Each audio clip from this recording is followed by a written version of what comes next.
জীবনসাথী নির্বাচন অত্যন্ত গুরুত্বপূর্ণ কাজ। একজন নেককার মেয়ে যুবকের জন্য মূল্যবান উপহার। একজন পবিত্র স্ত্রী আপনার জীবনকে সৌভাগ্য কল্যাণে ভরে দিবে। তাই নেককার মেয়েকে জীবনসাথী হিসেবে পাওয়ার জন্য আল্লাহর কাছে বেশি বেশি দোয়া করা চাই। সহিহ মুসলিম এসেছে, রাসূল সাল্লাল্লাহু আলাইহি ওয়াসাল্লাম ইরশাদ করেন, আদ-দুনিয়া মাতা ওয়া খায়রু মাতা'আদ দুনিয়া আল মারআতুস সালিহাহ। দুনিয়ার সবকিছু উপভোগের উপকরণ, আর দুনিয়ার সর্বোত্তম উপকরণ হলো পুণ্যবতী স্ত্রী। প্রিয় ভাই, আপনি এমন একজন জীবনসাথী নির্বাচন করেছেন, সে সুখে দুঃখে আপনার সঙ্গে থাকবে, মৃত্যু পর্যন্ত আপনার সান্নিধ্যে থাকবে। সে আপনার সন্তানদের মা হবে, আপনার বংশের আমানতদার হবে। তাই স্ত্রী হিসেবে আপনি কাকে বাছাই করবেন?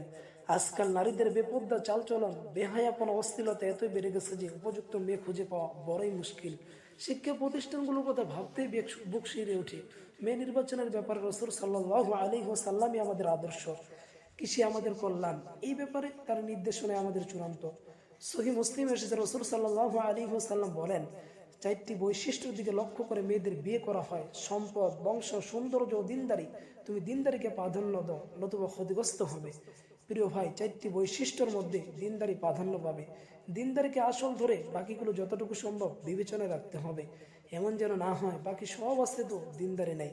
একজন বদকার মেয়ে যুবকের জন্য মূর্তিমান এক অভিশাপ। দাম্পত্য জীবনে আগুন লাগাতে না চালে বদকার নারী বিয়ে করা থেকে বেঁচে থাকুন।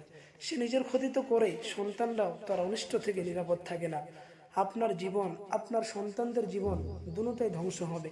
আপনার অনাগত সন্তানদের জন্য একজন পবিত্র মায়ের ব্যবস্থা করা আপনার জন্য সন্তানদের হক। দোয়া করি আল্লাহ তাআলা সমস্ত যুব সমাজকে, সমস্ত যুবকদেরকে জীবনসাথী হিসাবে নেককার মেয়ে মিলিয়ে দিন।